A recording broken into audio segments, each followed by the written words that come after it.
Ibu dijeli kawanan. Ketan seketik tu tak bawa.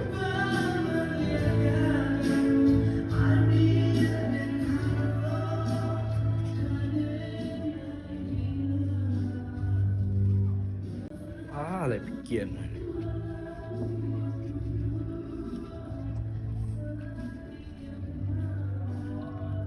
Tanah.